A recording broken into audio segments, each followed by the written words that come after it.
Hello student, welcome to Chattopadhyay tutorial. আজ আমি তোমাদের কোয়াড্রেটিক ইকুয়েশন অর্থাৎ দ্বিঘাত সমীকরণের অঙ্কগুলোকে একটু বলবো, ঠিক আছে?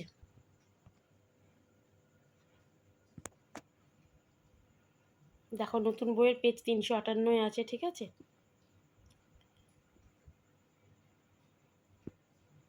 দ্বিঘাত সমীকরণটা গোটাটাই এখানে সলভ করা আছে।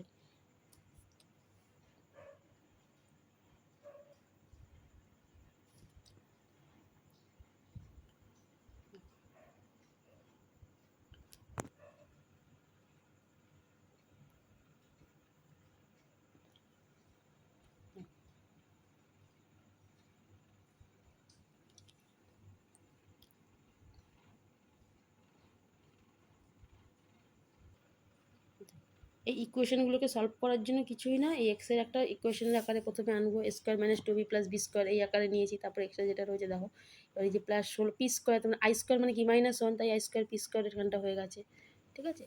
এরপরে দেখো 4i এর, তারপরে 4ip হোল স্কোয়ার, এটাকে এই সাইডে নিয়ে এসেছি। হোল স্কোয়ার তুলে দিলে প্লাস মাইনাস 4ip। দ্বিঘাত সমীকরণ তাই দুটো করে, প্রত্যেকটা অঙ্কই কিন্তু সহজ, বুঝে নিয়ে করতে হবে। মনে রাখবে যেটাই এক্সট্রা এভাবে থেকে যাবে হোল স্কোয়ারের বাইরে, সেটাকেই আমরা আইয়ের আকারে নিয়ে আসবো। যেটি আই স্কোয়ারের আকারে, আই স্কোয়ার সমান -1টা মাথায় রাখবে।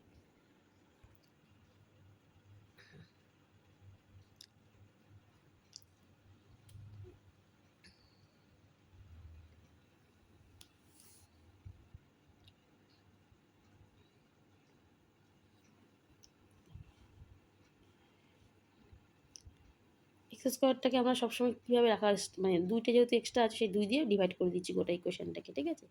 যাতে এক্স মাইনাস বা এক্স প্লাস হোল স্কোয়ার আকারে আসে। আর ঠিক আগের একই রকম অঙ্কগুলো।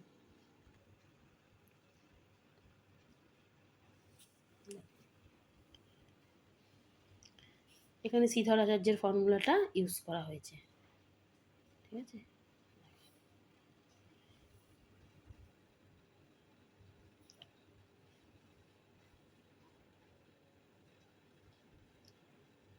একবার প্লাস একবার মাইনাস হবে, ঠিক আছে?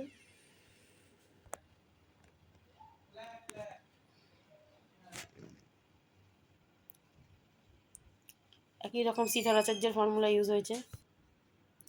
দেখো এখানটা ওয়াই হবে, হ্যাঁ একটু লেখাটা ভুল হয়েছে, জাস্ট ওয়াই লিখে নেবে, ঠিক আছে? এক্স লেখা হয়ে গেছে, ওয়াই।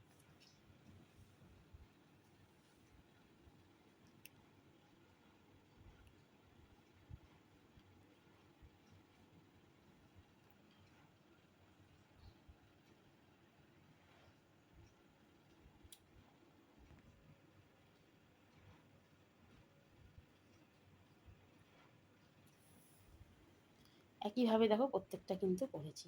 এই রুটের মধ্যে হোল স্কোয়ার আনাটাই এখানে কিন্তু একটু ভেবেচিন্তে করতে হবে, ঠিক আছে? কীভাবে করবে এটা, এটাকে একটু ভালো করে করতে হবে।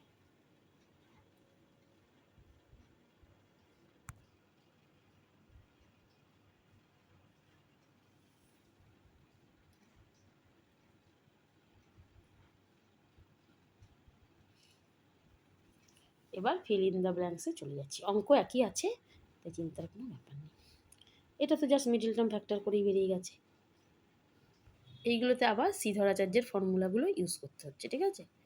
মিডল টার্ম না গেলে ডাইরেক্ট আমরা শ্রীধর আচার্যেই যাবো। এই জায়গাটাকে একটু লক্ষ্য করবে যে এই জায়গাটা কী করে আসছে, ঠিক আছে? দেখো এমন দুজনকে নেব না যাদের হোল স্কোয়ার করে যোগ করলে -7 আসে এবং 2 ইন্টু এবি করলে এটা আসে। তাহলে ওইভাবে ভাববে। 24i আছে, তার মানে 2 ইন্টু 12i। এবার 12 মানে কার কার মাল্টিপ্লিকেশন, 3 ইন্টু 4, আর 3 আর 4কেই অ্যাড করলে এটা হয়। সেইভাবে কিন্তু আমাদের অঙ্কগুলো করতে হচ্ছে, ঠিক আছে? চার দেখো 4i স্কোয়ার মানে হচ্ছে 16i স্কোয়ার হয়ে যাচ্ছে, সেক্ষেত্রে -16 আর এখানে +9, ঠিক এইভাবে নিয়েছি।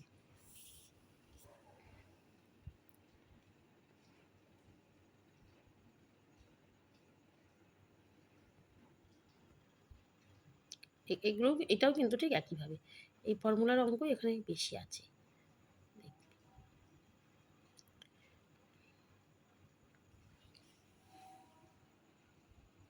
একটা অঙ্ক বুঝে গেলে দু একটা অঙ্ক, তারপর দেখবে কোনো প্রবলেম হবে না। কি অঙ্ক আছে বারবার।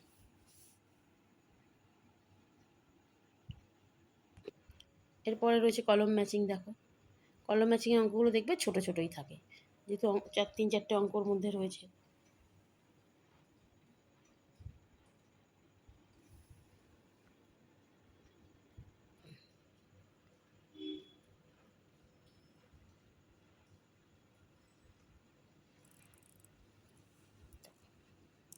কলম ম্যাচিংয়ের ক্ষেত্রে একটা দুটো করলেই হয়তো অনেক সময় মিলে যেতে পারে।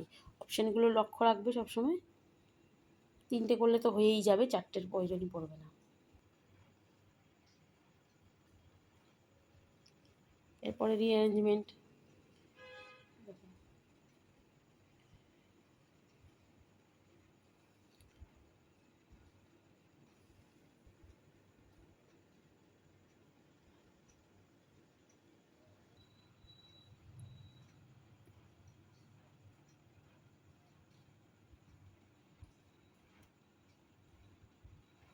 এরপর রিলেশনশিপস বিটুইন স্টেটমেন্ট।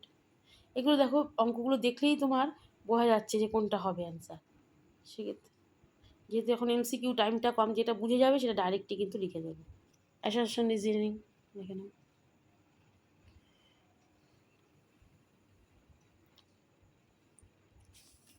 ট্রু ফলসের পরে অঙ্কগুলো।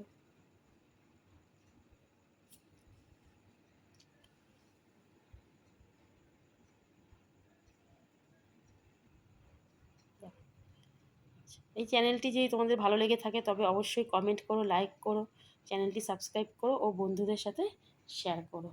Thank you.